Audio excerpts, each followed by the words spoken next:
ಪ್ರಗತಿ ಕರ್ನಾಟಕವನ್ನು ಕೇಳಿಕೊಂಡಾಗ ಅವರು ಈ ರಾಜ್ಯದಲ್ಲಿ ಕಾಂಗ್ರೆಸ್ ಪಕ್ಷದ ಪರವಾಗಿ ಕಾಂಗ್ರೆಸ್ ಕಾರ್ಯಕರ್ತರಿಗೆ ತರಬೇತಿ ಕೊಡ್ತಾ ಇದ್ದಾರೆ. ಅದೇ ರೀತಿ ನಮ್ಮ ಮೈಸೂರು ಜಿಲ್ಲೆ, ಚಾಮರಾಜನಗರ ಜಿಲ್ಲೆ ಮತ್ತೆ ಕೊಡಗು ಜಿಲ್ಲೆಗಳಲ್ಲೂ ಕೂಡ ನಮ್ಮ ನಾಯಕರನ್ನು ಕರೆಸ್ತೀವಿ, ಅವರು ಕೂಡ SR ವರ್ಕ್ಶಾಪ್ ಮಾಡಿಸ್ಕೊಡಿ ಅಂತ ಕೇಳಿದಾಗ ಅವ್ರು ಒಪ್ಪಿಕೊಂಡು ಇವತ್ತು ಬಂದು ಮಾಡಿದ್ದಾರೆ. ನಿಜವಾಗ್ಲೂ ಜಾಗೃತ ಕರ್ನಾಟಕದವರಿಂದ ಪಕ್ಷಕ್ಕೆ ಬಹಳಷ್ಟು ಸಹಾಯ ಆಗಿದೆ. ಸೊ ಹಾಗೆ ಅವ್ರ ಮೊದಲೇ ನಾನು ಧನ್ಯವಾದಗಳನ್ನ ತಿಳಿಸ್ತಾ ಇದ್ದೇನೆ.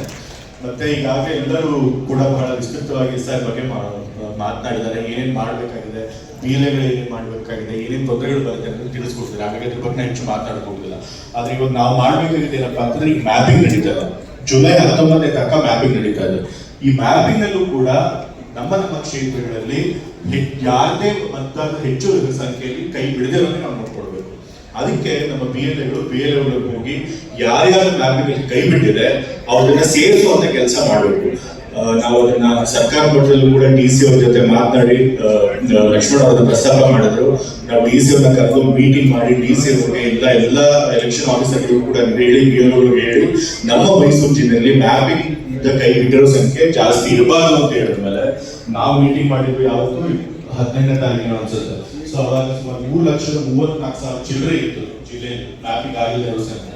ನಾವು ಮೀಟಿಂಗ್ ಮಾಡಿದ್ಮೇಲೆ DC ಅವರಿಗೆ ಡೈರೆಕ್ಷನ್ ಕೊಟ್ಟ ಮೇಲೆ 3,34,000 ಇವತ್ತು ಬೆಳಗ್ಗೆ 1.5 ಲಕ್ಷ ಚಿಲ್ಲರೆ ಆಗಿದೆ.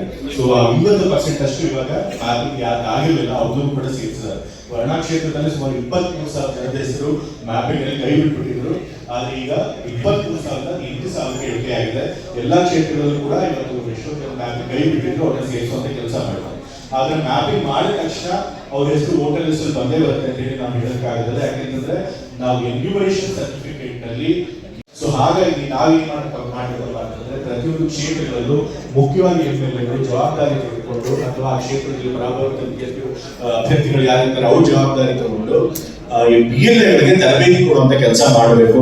ಈಗಾಗಲೇ ತರಬೇತಿ ಕೆಲವು ಕ್ಷೇತ್ರವಾದ ಕೂಡ ಅವ್ರಿಗೆ ಕೊಟ್ಟಿದ್ದಾರೆ ಜಾಗೃತ ಕರ್ನಾಟಕದವರು. ಅವರು ಎಷ್ಟು ಗಂಟೆಗೆ ಎಲ್ಲಾ ಕ್ಷೇತ್ರಕ್ಕೂ ಹೋಗಕ್ಕಾಗತ್ತೋ ಗೊತ್ತಿಲ್ಲ. ಆದ್ರೂ ಅವರು ರಿಕ್ವೆಸ್ಟ್ ಮಾಡ್ತಿಲ್ಲ, ಮೈಸೂರು ಜಿಲ್ಲೆಯಲ್ಲಿ ಅಟ್ಲೀಸ್ಟ್ ಪ್ರತಿಯೊಂದು ಕ್ಷೇತ್ರಗಳು ಬಂದು ದಯವಿಟ್ಟು ತರಬೇತಿ ಕೊಡಿ ಅಂತ ಹೇಳಿ ಅವರೇ ಖುದ್ದಾಗಿ ಬಂದು ತರಬೇತಿ ಕೊಟ್ಟರೆ ಪರವಾಗಿಲ್ಲ. ಅಥವಾ ವಿಡಿಯೋಗಳನ್ನ ಮಾಡಿದೀವಿ ಅಂತ ಹೇಳಿದ್ದಾರೆ, ಆ ವಿಡಿಯೋಗಳನ್ನು ನೋಡಿ ಅದು ತರಬೇತಿ ಕೊಡಲೇಬೇಕು PLAಗಳಿಗೆ ಯಾರು ಅರ್ಥ ಆಗುತ್ತೆ, ಯಾರು ಎಜುಕೇಟೆಡ್ ಅಂತ ಅರ್ಥ ಆಗುತ್ತೆ ಅಂತವರು ಅದನ್ನ ತರಬೇತಿ ತಗೊಳ್ಳಿ. PLAಗಳಿಗೆ ಯಾರಾದ್ರೂ ತರಬೇತಿ ಕೊಟ್ಟರೆ ಅಂತ ಆಗಿಲ್ಲ ಅಂತಂದ್ರೆ ಆ ಕ್ಷೇತ್ರದ ಪ್ರತಿಯೊಂದು ಬೂತ್ ಅಲ್ಲಿ PLAಗಳ ಜೊತೆಗೆ ಒಬ್ಬ ವಾಲಂಟಿಯರ್ ಕೂಡ ಅಥವಾ PLAಗಳ ಅಸಿಸ್ಟೆಂಟ್ ಕೂಡ ಅವ್ರನ್ನ ನೇಮಕ ಮಾಡಿ ಆ ಬೂತ್ ನಲ್ಲಿ ಇರುವಂತಹ ಪ್ರತಿಯೊಬ್ಬ ವೋಟರ್ಸ್ ಕೂಡ ಎನ್ಯುಮರೇಷನ್ ಸರ್ಟಿಫಿಕೇಟ್ ಸರಿಯಾಗಿ ಫಿಲ್ ಆಗೋಕೆ ನೋಡ್ಕೋಬೇಕು. ಅವಾಗ ಮಾತ್ರ ಆ ಬೂತ್ ನಲ್ಲಿ ಯಾವುದೇ ಮತದಾರ ಹೆಸರು ಕೂಡ ಮತದಾರ ಪಟ್ಟಿಯಿಂದ ಕೈ ಬಿಡೋದು ತಪ್ಪುತ್ತೆ. ಸೊ ಹಾಗಾಗಿ ಆ ಕೆಲಸ ಮಾಡಬೇಕು. ಸೊ ಹಾಗಾಗಿ ದಯವಿಟ್ಟು ನಿಮ್ಮ ಕ್ಷೇತ್ರದಲ್ಲಿ ಪ್ರತಿಯೊಬ್ಬ PLAಗಳಿಗೂ ಕೂಡ ತರಬೇತಿ ಕಾರ್ಯಕ್ರಮ ಕೊಡುವಂತ ಕೆಲಸ ಮಾಡಿ ಅಂತ ನಾನು MLAಗಳಲ್ಲಿ ಮತ್ತೆ ಆ ಕ್ಷೇತ್ರದ ಜವಾಬ್ದಾರಿ ಯಾರು ವಹಿಸ್ಕೊಂಡಿರ್ತಾರೆ ಅವ್ರಿಗೆ ಕೇಳ್ಕೊಡ್ತಾ ಇದ್ದೀನಿ. ಸೊ ಇವತ್ತು ಬಂದಿರುವಂತ ಎಲ್ಲ ಕ್ಷೇತ್ರದ ನಾಯಕರುಗಳಿದ್ದೀರಿ, ನೀವೆಲ್ಲ ಕೂಡ ಇದ್ರ ಬಗ್ಗೆ ತಿಳ್ಕೊಂಡಿದ್ದೀರಿ. ನೀವು ಇವಾಗ ಏನ್ ಮಾಡ್ಬೇಕಪ್ಪ ಅಂತಂದ್ರೆ ನಿಮ್ ಮನೆಗಳಲ್ಲಿ ಮೊದಲು ಏನ್ ಹೇಳಿದಾರೆ ಈ ರೀತಿ ಎನ್ಯುಮರೇಷನ್ ಫಾರ್ಮ್ ಹೆಂಗ್ ತಗೋಬೇಕು ಮತ್ತೆ ಅದನ್ನ ಹೆಂಗ್ ಫಿಲ್ ಮಾಡ್ಬೇಕು, ಅದನ್ನ ನಿಮ್ ಮನೆಗಳಲ್ಲಿ ನಿಮ್ ಕುಟುಂಬ ಸದಸ್ಯರು ಸರಿಯಾಗಿ ಫಿಲ್ ಮಾಡೋದನ್ನ ಮಾಡಿ. ಆ ಕೆಲಸ 19ನೇ ತಾರೀಕು ಆದ್ಮೇಲೆ ಶುರು ಆಗುತ್ತೆ. ಅವಾಗ ಅದನ್ನ ಮಾಡಿ, ಅದನ್ನ ಮಾಡಿದಾಗ ಏನೇನ್ ಸಮಸ್ಯೆಗಳು ಬರ್ಬೋದು ಅಂತ ನಿಮ್ಗೆ ಗೊತ್ತಾಗುತ್ತೆ.